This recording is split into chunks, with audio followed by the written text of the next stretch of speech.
Wow, that was bad. I mean, that was absolutely terrible for the Toronto Raptors. They just got blown out of the water by the New Orleans Pelicans again. This time, losing on their home floor by 41 points, their fifth largest margin of defeat in franchise history, and the Raptors' worst home loss in franchise history as well. Trey Murphy, he had 10 threes. How the hell did Trey Murphy, of all people, explode for 10 3-pointers made? Zion in limited action, he had a near triple-double. Brandon Ingram had a poster dunk, embarrassing the Raptors. The Pelicans on fire from 29 threes made in this. And really, there was no highlights for the Raptors. Nothing to really talk about in this one because this one was over midway through the first. The Raptors actually got off to a nice start, but then the Pelicans ended the first quarter on a massive run and they never looked back. This was worse than what the Pelicans did to the Raptors in New Orleans. After that 28-9 Pelicans run in the first quarter, this game was a wrap. Drop a like, everybody. Subscribe to the channel if you are new for more Raptors content just like this. Yeah, I mean, I'm not going to.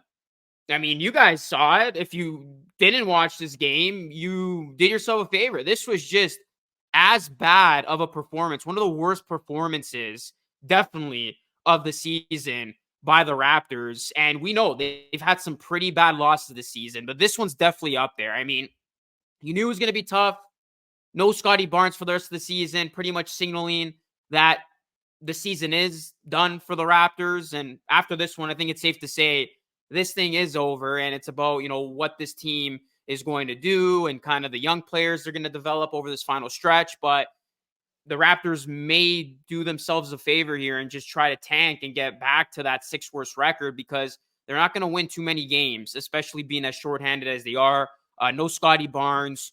They had no Jakob Poeltl. So you knew it was going to be really, really tough to win this game. Bruce Brown Jr. remains out. But to lose like this at home, you don't want to see it. It's an absolutely bad look from the Toronto Raptors. As Emmanuel Quickly, he did have 17, 7, and 7. And really, the only bright spot to me in this game, truthfully, was Javon Freeman Liberty. Obviously, he's coming off that contract. He came into this game for the first time with the Raptors, played more than 2 minutes, and he made the most out of his minutes. I know this is a blowout situation, but in 18 minutes, Freeman Liberty, I liked what I saw from the guy. 13 points, 3 rebounds.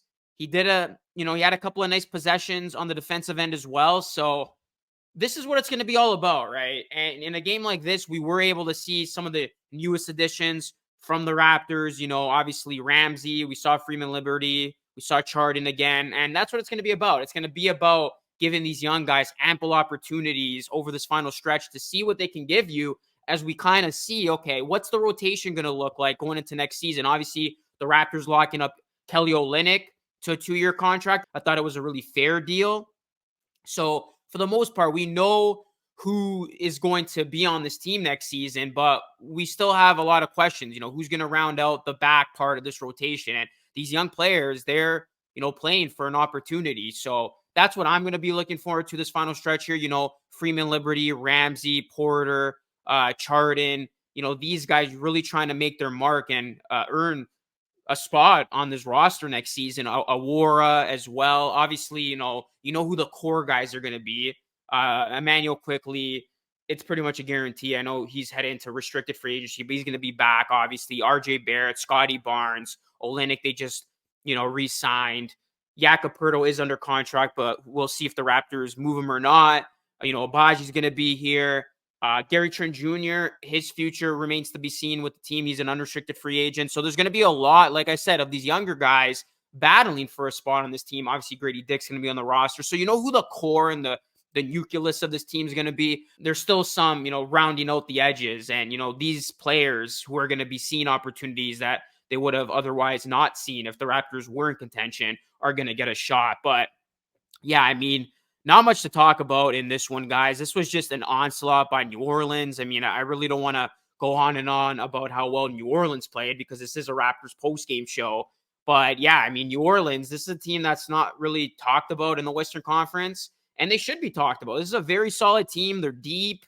They got the star play, and you knew it was bad when even Jonas Valanciunas was hitting threes. At that point, it was like, okay, the NBA, why didn't they have a mercy rule? Because this game was literally over after the first quarter. I really feel bad for the fans that paid their hard-earned money to watch this game throughout, and shout out to the fans who stuck it through and stayed there till the end because this was tough. Like, absolutely bad, bad effort by the Toronto Raptors. They just got outplayed, and the Pelicans show no mercy.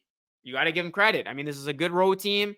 They weren't going to take this Raptors team lightly, missing a couple of guys, missing their best player in Scotty, and they absolutely punched the Raptors in the mouth, and they did not let up. So the Raptors, all of a sudden, their homestand ends, and yeah, it wasn't a good homestand just because, they only won one time, and they just ran into a lot of star play. Curry obviously did his thing Friday, Luka and Kyrie last week.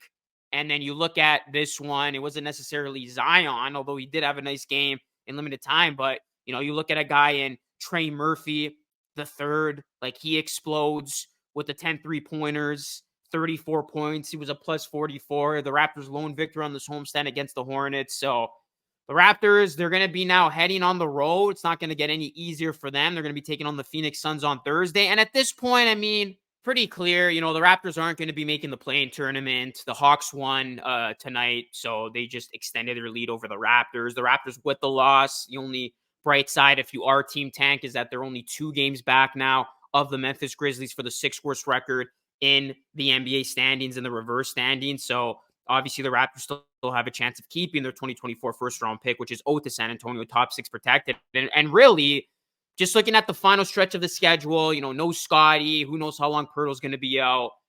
It is starting to look like it's going to be, one of those types of finishes where we already know the season's over, and, maybe the Raptors are going to do a whole bunch of losing here and find themselves with one of the worst records and ends up keeping that pick. And at this point, I think that's the best measure they need to take because, yeah, this team's not making the play-in. Obviously, the season ended when Scotty went down. Very unfortunate that he went down because we see it. This team just night and day look different without Scotty, and in the worst way.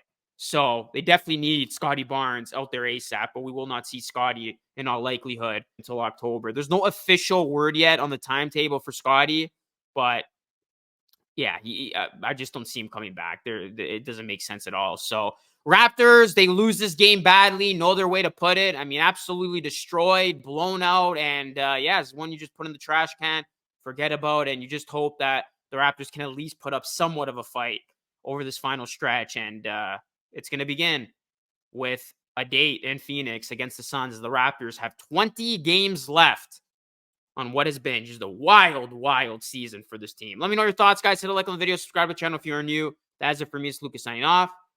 I'll catch you all again in the next one.